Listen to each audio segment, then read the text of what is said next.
Kadapa mayor Suresh బాబుకు show cause నోటీసులు జారీ చేసింది ప్రభుత్వం. మేయర్ పై విజిలెన్స్ విచారణ పూర్తి కావడంతో నోటీసులు ఇచ్చింది.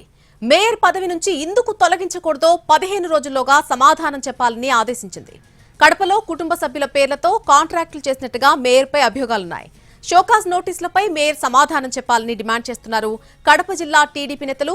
ఇదే విషయానికి సంబంధించి పూర్తి అప్డేట్ మా కడప ప్రతినిధి రమేష్ లైవ్ లో అందిస్తారు. రమేష్, నలని కడప మేయర్ సురేష్ బాబుకు డిస్క్వాలిఫై ఎందుకు చేయకూడదు సమాధానం చెప్పాలంటూ ప్రభుత్వం షోకాజ్ నోటీసు జారీ చేసింది. అయితే ఇప్పటి వరకు కడప కార్పొరేషన్లో కుర్చీ గోల్ అనేటువంటిది జరుగుతూ వచ్చింది. కుర్చీ గోల నేపథ్యంలో కడప ఎమ్మెల్యే మాధవి కడప మేయర్ సురేష్ బాబు పైన ఫిర్యాదు చేసింది. ఎందుకంటే కుటుంబ సభ్యుల పేరుతో లక్షలాది కాంట్రాక్ట్ పనులు చేయడంతో పాటు అనేకటువంటి ఆ ఇళ్లకు సంబంధించిన ప్లాన్ అప్రూవల్ సక్రమంగా చేయడం లేదు, అవినీతి అక్రమాలు జోరుగా జరుగుతున్నాయని ప్రభుత్వానికి ఫిర్యాదు చేశారు. ఈ నేపథ్యంలో ప్రభుత్వం ఆయనపై విజిలెన్స్ ఎంక్వైరీ చేయించింది.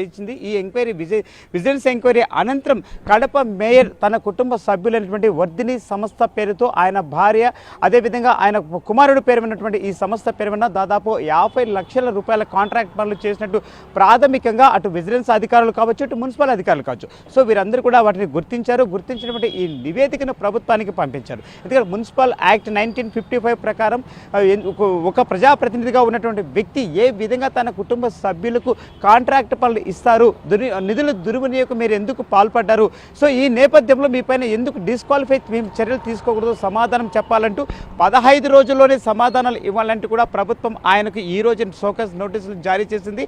అయితే ఇదే అంశానికి టీడీపీ నేతలు సైతం తాము మొదటి నుంచి కూడా కడప మున్సిపల్ కార్పొరేషన్లో అవినీతి ఆరోపణలు భారీగా జరుగుతూ ఉన్నాయని చేసిన ఆరోపణలకు ఈరోజు ఇది వాస్తవము. ఎందుకంటే ప్రభుత్వం సైతం ఈ యొక్క వాస్తవాలను వెలుగులోకి తీసుకొచ్చింది.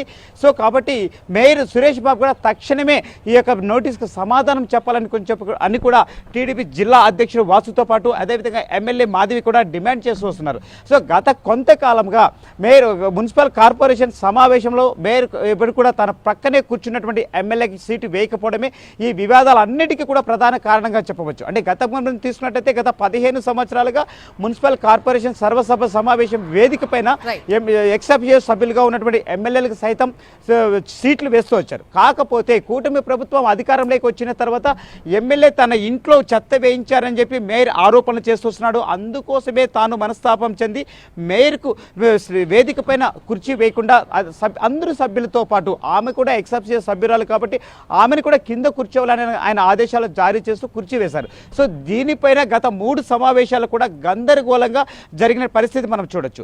అదే నేపథ్యంలో టీడీపీ దీన్ని పరువుగా తీసుకొని ప్రభుత్వానికి ఫిర్యాదు చేయడం వల్లే ఈరోజు ఈ షోకాజ్ నోటీసులు వచ్చాయని చెప్పి